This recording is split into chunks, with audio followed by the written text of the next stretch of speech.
Hey everyone, David C. Anderson from the Knife Center, coming at you still from SHOT Show 2023. We're here at the Tops Knives booth, just the one.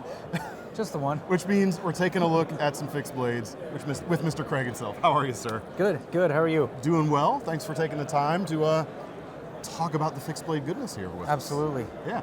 Absolutely. Let's start over here. I'll let you kind of take it away. We've got some stuff that you may have seen before, but is real close to being actually officially released and shipping out there, and we'll transition into some prototypes afterwards. Yep. Perfect. Excellent.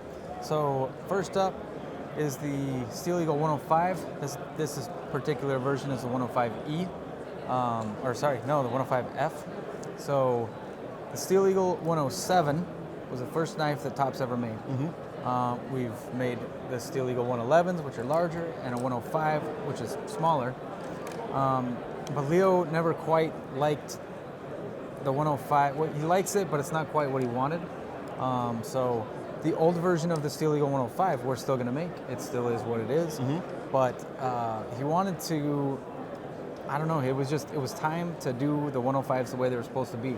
So what he did is he basically just took the 107, used the exact same handle, and took 2 inches off the blade. Mm-hmm. So it's still every bit as stout and just kind of beefy as a 107 with a shorter blade. Yeah. And you've got the Tonto and a drop point in the lineup, yeah? Correct. And we're going to do them with and without the saw teeth. Without what? I'm sorry? With and without the saw teeth. Oh, right. Gotcha. So our in the 107 right now, we offer the Tanto only with saw teeth. Mm-hmm. With the 105, we're going to offer it with and without. And I think at some point, the 107 will offer probably without as well. Yep. 1095, Linden Micarta. Yep. Winning combinations. Same exact fit and finish and materials as the 107. I mean, it is one of those things that you pick up and your feeling is, hey, this is indestructible. Yeah. It really is. Does So feel like that. when we first got the prototypes, Leo, he's holding it and his first thought was, I just want to hit something with this. And so I get that. he grabbed the door to my office and stabbed a hole completely through it. Which is just... Well, it's a good thing the president did that and not the underling. Yeah. I mean, at first he was like, well, I don't want to break your door. And I was like, this is your building, man. You can do what you want. So, that happened. There's a hole right in the middle of my door to this day. Yes. No, yes. Now it stands as testament. Yeah, there's no reason to fix it. So, excellent. Kydex sheath on this? Kydex sheath, yes. I think that's it right there? Yes. Yep. There you go. Excellent. Okay. Next up is the modern Gladius. I think that is the name that we're going to stick with. It is basically what a Gladius would be in today's world. Right. Right. It doesn't need to be a sword. This is plenty long enough. Double-edged, 2 fullers, 1095 tan canvas handles. It's going to be a Kydex sheath as well. Yep. I think we're going to go with a dangler on that one as opposed to a rotating clip. Like so? I believe so. We may do a metal. We may offer it both ways. But I think default will probably be the dangler. Yeah. I mean, I love the lines on this, the way it all tapers down towards the point. It just looks wicked. Yeah. I personally have no use for a dagger, I would say, but I like that and I want it. That's almost exactly the way I would describe this too. Yeah. It's just a really cool looking knife. I don't know. And it's got a liveliness to it as well. Like it's not the tank that the Steel Eagle is. Yeah. It's got a little more jive to its dance, shall we say. Absolutely. Yeah. Very cool. Very cool. So next up is the Papa Delta. And this one we designed, so Leo designed it, but this kind of came about from a conversation that we had with a guy he's a retired undercover police officer. He worked, I think, in the Washington area. He worked for the CIA for a portion of that time. Mm-hmm. Just a really interesting character. He has great way to diplomatically describe it. He has a very different outlook on life than most people. Gotcha. And so, just talking to this guy, he has this really weird way of approaching situations, and especially as an undercover guy, when he goes and trains other guys that are either undercover or about to be, he spends a lot of time trying to break habits. Mm-hmm. Like always standing kind of bladed to the person you're talking to. You know, don't back into a parking spot. You look like a cop. Like a whole bunch of things to just like don't look. If you're going to be undercover, you can't look like an undercover cop. Right. And so pretty cool guy. He had a very weird way of approaching weapons and how he would carry them. A lot of his weapons when he was undercover would just be random objects. You know, like he would take a Coke bottle, an aluminum bottle, and fill it partway with cement. And basically walk around with a club. You know, just all sorts of things. Never know it. Yeah, exactly. Yeah. Just all sorts of things that he could use as weapons that were innocuous. Right. Or if he was going to carry a knife or a gun, it would have to be something easily concealable. So basically, this came from all of that conversation with him. Yeah. He talked to us about how he likes the idea of karambits, but he's not going to spend the time or the energy to learn how to play with them and flip them around. He's like, I don't want the finger hole to be closed off. Right. So if you needed to escape more quickly, you're just gone off of it. Yeah. And if something happens and your hand gets tweaked or whatever, that isn't gonna like deglove your finger. Yeah. And so that idea kind of came about from him. It's a short little blade, but we tested it out during a class that we did with Ed Calderon, and it performed very well on the pig carcass. I bet.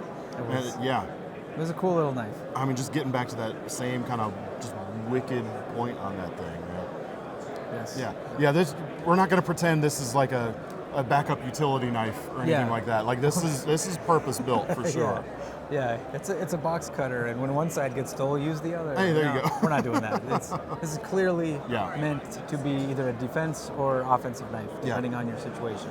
Good backup option for like people on the front lines, that sort of thing, first responders, etc. Yep. Yeah. Simple little Kydex sheath. We're going to do it as as a neck carry, but you could easily add a clip to this or loops and things like that to carry it different ways. Excellent. Nice. All right. Next up is a model that's not new for us. The Spirit Hunter is one that we've been making for several years. This knife first came about as a hunting knife that Leo designed for himself. And we've always made it in stainless. It's always had a swedge on the top edge. We just wanted to change it up a little bit. We switched it back to $10.95 just to bring the price down a little bit. Got rid of the swedge, which I personally, I think I like the way this looks a little better. Two colors of micarta on the handle. There's basically a micarta liner. And then green canvas on top of that. Leather dangler sheath. Just a great overall camp hunting knife. If you like recurves, this is the one. And a lot of hunting knives, or some hunting knives out there, tend to go real slim on the handles just for the kind of maneuverability, I guess. But you kind of sacrifice some of the comfort if you're going to push it into other uses like carving, that sort of thing. And this gives you that. You've got that extra girth for just a nice meaty grip. Very cool. Next up is one that I think everybody that sees this thing loves it. The Woodcraft. This is actually a marbles design. They approached us a while back, said, hey, we want you to make this knife. And we looked at it and we were like, we don't really do bolsters. Don't do stacked leather. We don't do that. And they said, no, wait, we know that. We want you to make it like Tops would make it. And so Leo looked at it, shook his head, and then said, yep, I got it. And after they walked away, he was like, here's what we're going to do. And that is almost exactly what is there. Like he knew already, exactly just talking to him what he was going to do. And I love it. I mean, you showed this to us last year. I'm glad it's now finally like almost out, almost ready to... Within this quarter. It should be out this quarter. We're just waiting on the sheets. I mean, this was my favorite thing you guys brought out last year for sure. I love the heritage to it, being a kind of outdoorsman, might be too strong a word, but a lover of spending time outdoors and camping. I love the old style stuff like that. And it's so cool to see such a storied model like this being reinvented in this sort of way. I mean, you get all the strength and hard use, no nonsense quality that you get from a Tops knife, just with this classic shape. With this classic design. It's a gorgeous knife. I mean, hunter, camp food prep, just anything around camp for sure. The bushcraft folks, if you don't need a scandi grind, this could be a great option. I love it, man. Yeah, it's just gorgeous. The only thing I don't like about this being on the table again is at the end of this week when I do a wrap up and I tell you my favorite thing from every manufacturer, I can't do that again because I already did it. Oh shoot, that's okay. We got plenty more. All right. that we're gonna stumble across here. So next up is the field dog. What's interesting about this one is that it was actually designed by Leo's wife. Okay. So she's our inventory and purchasing manager, and this knife she just drew one day, and Leo kind of right away, Leo was like, hey, what do you think of this? And I was like, that's actually really cool. Yeah, He's like, yeah, yeah. my wife designed this one. I was like, done. Let's do it. I like how he waited to see your opinion before revealing it was the wife. Yeah. he didn't want me to say it was nice because it's his wife. No, he might actually have some competition there. This is cool. Yeah. What's cool about the handle on this one is I was noticing that this. orange G10 is a separate piece. Mm-hmm. So it is inset somewhat into that handle. There's basically a cutout, and that the machining on that was so good on the prototypes that when you push it in, it actually snaps into place. Yeah, like you can't like there is no seam to be seen, really. Yeah. Like you look at it and it's kind of obvious that it is another piece, but you'd be like, I can't see You have to any. take it apart to pry those two pieces away. Yeah, I cannot see any gapping anywhere on that. Yeah, which Very is well which done. is cool. It's kind of got that old school like. It reminds me of like the old school bird hunters in like the UK. Yeah. You know, it's got that like green and black, and then it's got the orange, and I don't know, just kind of like a classic bird and trout type knife. Yeah. Another great campsite. Kind of some similar things that make the Woodcraft good. You see a little bit of that DNA in here as well, but with a really cool organic shape to the handle there. I like it. Yep. And that one is stainless. It's 154 cm. And that one and this Papa Delta should be the next two knives that we release. Excellent. That are actually hitting the streets. Yeah, within a couple, 2-3 weeks. Awesome. Very, very cool. Okay, next up, I never get tired of talking about this one. This is from Ed Calderon, also known as Ed's Manifesto. He is he's a retired police officer from Tijuana, Mexico. And when he became a cop was right about the time that the drug war was popping off. Mm-hmm. And he very quickly ended up on a task force that was going after cartels and spent a lot of time basically in a war zone, acting as a cop. And so what's cool about this guy is he draws all of his inspiration from just from things that were important to him as a child or even as he was growing up. Mm-hmm. His mom was very important to him. She always used to carry a fruit knife, which a lot of the knives that have been made with Ed's name on it are that kind of like classic like hawkbill fruit knife. Mm-hmm. Well, with us, he's like, you know what? I don't want to do that again because I want this to be different. Mm-hmm. And so he had an old paring knife. It was the same kind of thing. It was important to him. It was something that had some nostalgia, and he sent us a picture of the knife and then also kind of what he did to modify it. And he asked for it in black. And so we made a prototype that was black and we made a prototype that was tan and tumble finished like this. Yeah. To kind of match the knife he based it on. And in the end, he's like, that's what I want. He really likes this one. Yeah.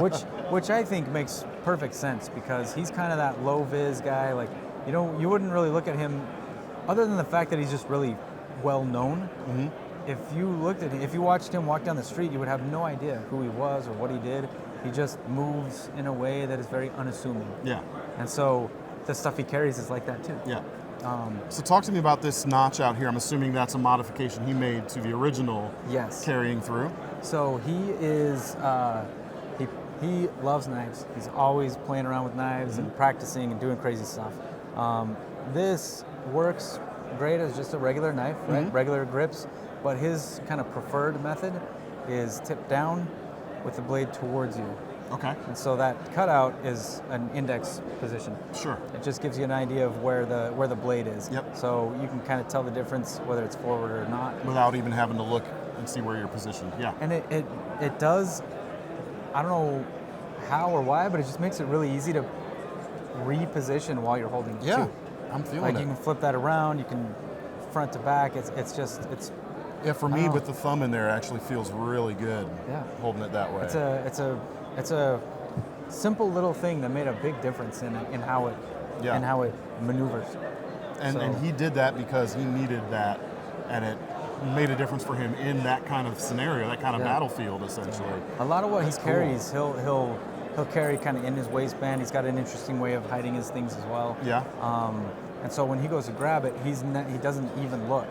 Yeah. And so having that there, so that as soon as he puts it in his hand, he knows Exactly where the where it blade is, yeah. Super important. Yeah. So And speaking of that blade, that is such a cool little shape. Super Yeah. sharp edge on there. Just, yeah. the top swedge can be sharpened. Yep. Yeah, it's not, but it's real close to it there. So, yeah, easy enough for you folks to do if you wanted it. Obviously, it's going to work great for that sort of thing, but there's a reason the paring knife is still the same shape it is as it's been for so long, is it's just so dang useful. Yep. So, I mean, just everyday stuff with this, I think is going to be great. Yeah. And excellent. So, Kydex sheath here with the clip, too. Yes. So that Love it. may or may not be the final form of the sheath. We might end up making some modifications, but Okay. it should be pretty close. I dig it. I like a pocket fixed blade, and it looks like you can make this work in that, Yeah. that Yeah. scenario, so I dig it. Very Agreed. cool. I am the same. Very cool. So all of the stuff we've looked at so far is the stuff that's right over the horizon, Nearing essentially. completion, yes, Yeah. yes. And now that we've taken a look at those, we get to look a little further out. Look at some of the All the protos and such. brand new stuff. Yes. Things that people have not seen. Let's do it. Yes. So the first one is called the Wood Nymph, and this was actually designed by a dude named, well, it's not his name, but he goes by Bushcraft Kelso. Yes. Just a real interesting dude. Yeah. He has so much knowledge about tools and just the outdoors and animals and plants and just kind of all of that. He's a very knowledgeable guy. A lot of dirt time. Super humble. Yeah. Like- I don't know him well, and he wouldn't know me from anyone else, but I did get to spend a group camp out that he attended, and that was kind of exactly the impression I got of him as well. Yeah, Yeah. yeah, just a great dude. He likes simple tools. He brought a wood-looking version of this to Blade Show last year, and really, as soon as Leo picked it up, he was like, "I'm gonna make that Yeah. for you." And that's not even really why he brought it over. Right, he's just a knife guy. And Yeah, saying, he was like, "Hey, what do yeah. you think? If I made this, what would you think?" Yeah. And Leo was like, "If I made it, what would you think?" You know, like.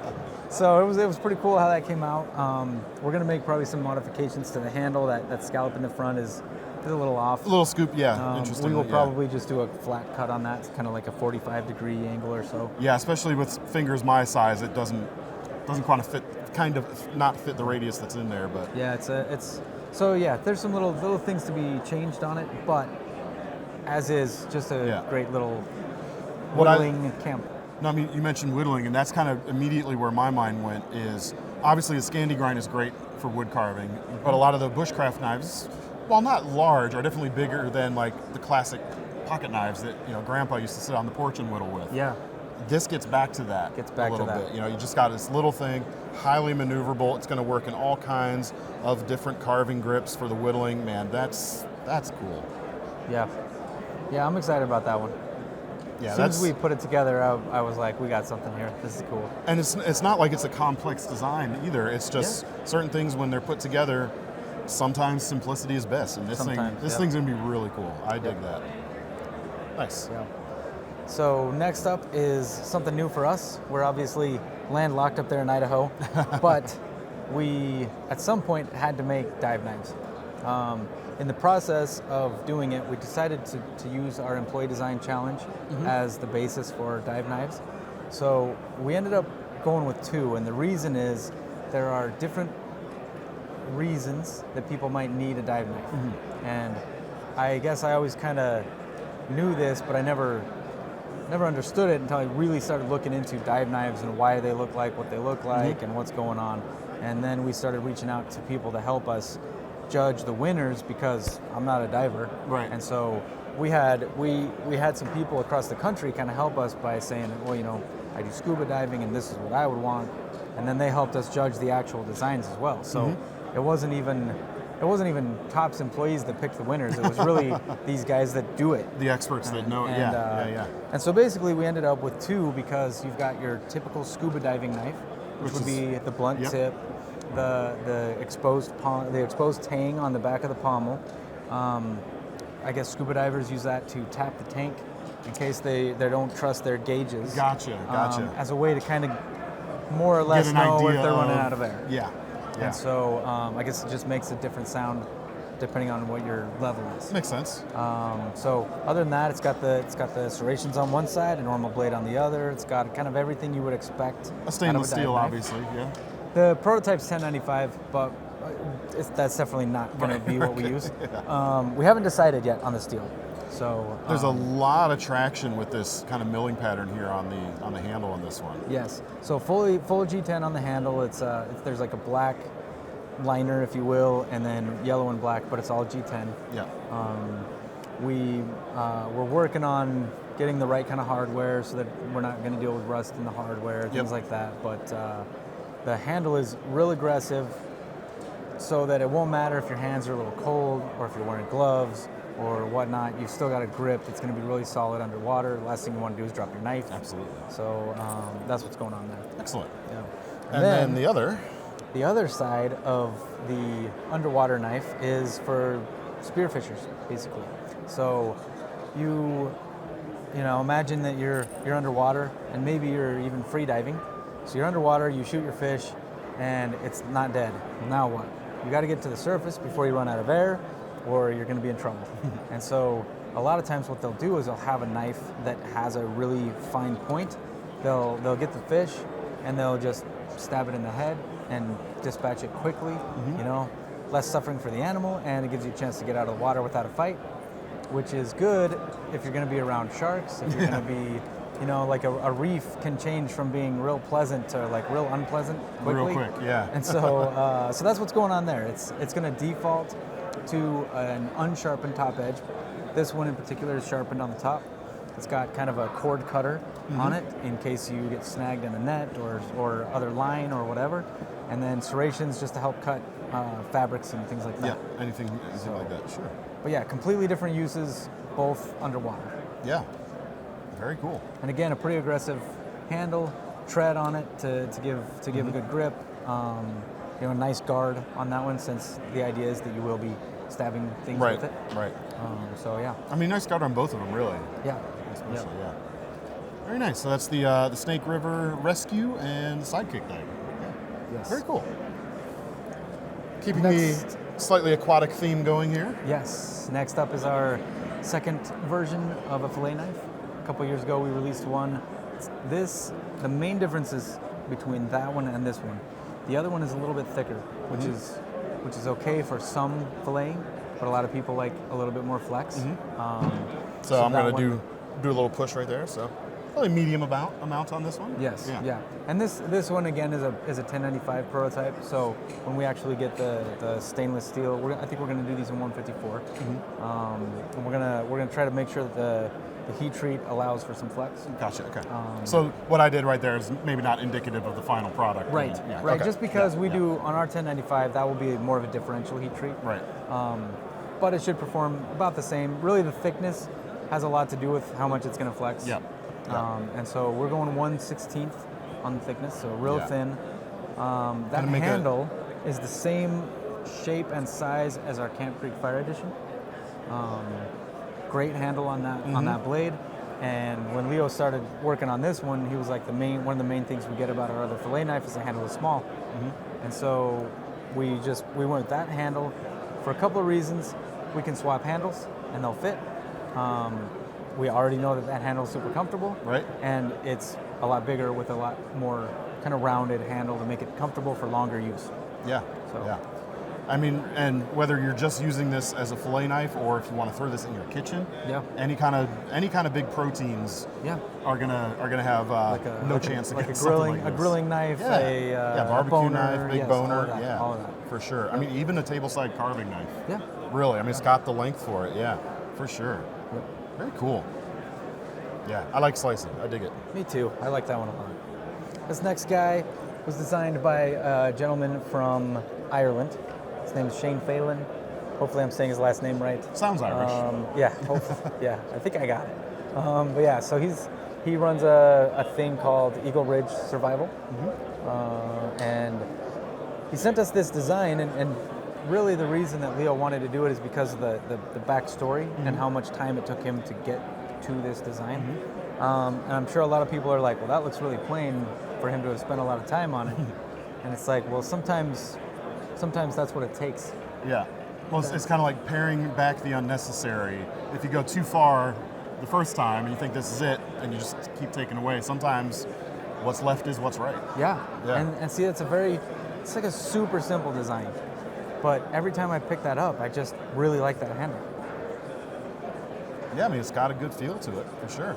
You know, it's pretty wide, but it's not too wide. It's got a good radius on it, and so there's enough of a flat spot to make it obvious which way the blade is pointing. I don't know, that handle's just really comfortable. It's deceivingly comfortable. Right, it is. And then it's kind of got that Kephart feel to the blade. I was about to say, like even the classic original Kepharts were you had like the little nubbin of a guard, but the back here was kind of like this too. Yeah, I mean, it just works. So yeah, that one we're working on with him. It's got a sharpened spine. Yep. So even though it's a differential heat treat, we can kind of harden that edge a little bit more than a lot of our other knives would be. So it'll be hard enough on that spine to stay sharp. To still do the fire steel. Use it for fire steels and some scraping and things like that, but it's not quite as hard as the edge. So it will dull with some use, but there's enough people that like that we'll do it on some knives. Sure. So absolutely. So yeah, very cool. And of course the bow drill divot which people like. Yep. Always good to have a little extra utility without having to carry anything extra. Yeah. All right. Next up. So this is a re-release that we're going to do of an old Tops model called the Shadow Hunter. So kind of a clip, almost maybe harpoon type tip. Yeah, close to there. You know what it kind of reminds me a bit is like the old Mac v SOG stuff. Yeah, a little bit. The way the spine comes up that way. Yeah. Yeah. Sweet. Cool knife. It was a knife that Leo always liked, and for whatever reason it was retired. And then this year he just said, you know what, we're gonna bring something back. He started looking at some of the old models, and he was like, that's the one. That's the guy. So the main changes, the handle is slightly changed. The original was pretty blocky. This handle's a little bit more rounded. There's a bigger radius on the handle just to make it feel smoother anyway.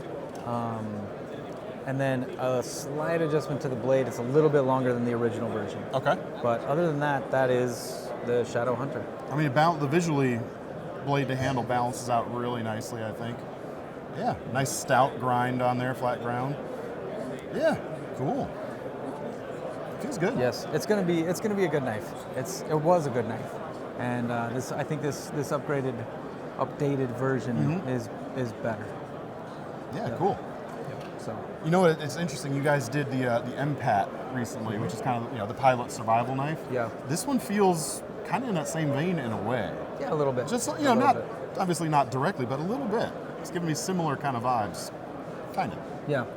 Yeah. Just everything is thicker on it. Yeah. Dig it. The MPAT's cool. I liked that one. For sure. Yeah. I like this one. Yes. So there's a dude out there in Oregon making custom knives. His name is Josh Navarette, and his kind of main claim to fame is that he was the first Hispanic guy to win an episode of Forged in Fire. And I think I know he's been on at least one more time, if not two more times. And he's clearly shown that the guy can make blades under stress. And what he's doing now, he's still making knives, but he's started this program where he helps veterans basically just give them an outlet for some therapy, give them a chance to build something, just to do something cool. And so he's building out a shop where veterans can come in, use his tools, use his equipment and materials, and make a knife.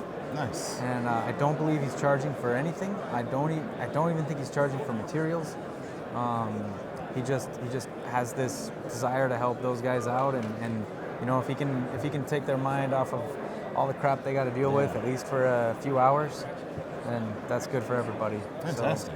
And so he designed this? And he designed that. He's most of the models that I've seen from him are stout, wide blades, big handles, and so this obviously is par for the course with a lot of his designs.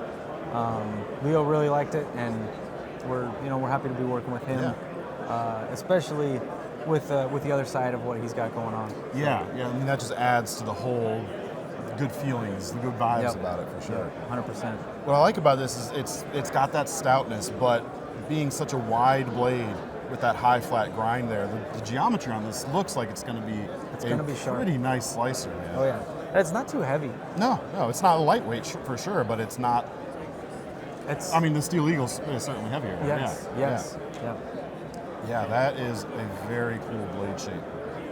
Big game hunter, camp kitchen. There you go. All of that stuff. All of that. Very, very cool. And last but not least. Yes, this is, I don't even remember the name we came up with because this is the prototype, so the only engraving is our logo. This is basically the second iteration of our mini scandi folder. So Mazarin Knives in Italy makes that for us. I'm actually still carrying the prototype around sometimes. Nice. From the original one. We've been making this since I think 2017. And so the handle here looks the same. Yeah, handle shape and size is the same. The main differences are the blade shape, obviously. The grind is different. We got a clip point instead of a scandi. It's a higher grind, and I see the pocket clip too. Yeah. Yes, the pocket clip is the other main difference. The spacer is there to accommodate the pocket clip. And reversible, I'm assuming. Correct. Nice. Yep. So that's easily reversible. The cool thing about this one is that it's going to be Lmax steel. Lmax, you said? Yes. Nice. Yeah. Very cool. So I am not super familiar with Lmax, but Leo's been using the prototype quite a bit, and he seems pretty happy with the performance. It's tough, holds an edge well. The tip on his is good. He's not known for being nice to his knives, so that's a good sign. It's good to have that as a kind of testing gauntlet too, as someone who's not kind to knives. Oh yeah, and he will find reasons to use it too, and make sure that it's good. Yeah. So yeah, that's what we got going on there. We should actually be receiving our first shipment from Mazarin on these in probably 2 to 3 months. Okay, right on. And pardon me for the whiffed flip there a minute. It does flip quite well. Don't want to give any bad impressions for. Yeah, it's on bearings. Yeah. It's not assisted for sure. Yep. We've never really messed around too much with that kind of thing, but it's smooth. They're smooth. Yeah, and it's cool to see another kind of super steel flavor. You guys don't do a ton with that, right. So whenever there is something new, it's definitely newsworthy. yeah, and like I say, Lmax we've never used that on anything before, so this will be cool. I'm not super familiar with it myself in terms of actual usage over time, so I need to expose myself a little more to that as well. So. Yeah, I'm gonna have to get one of those and see how it is. Very, very cool. Well, that's all we've got to show you for today, but it's top, so they're always working on some cool stuff behind the scenes. Yes, we are. And we'll see it trickling out, I'm sure. Awesome stuff. Keep an eye out at the links in the description. That'll take you to the tops section at KnifeCenter.com, where this stuff should be showing up real soon. The stuff in the first part of this video, anyway. Yep. Keep sticking around for more SHOT Show coverage. And Craig, thank you very much for your time. Absolutely. Appreciate it.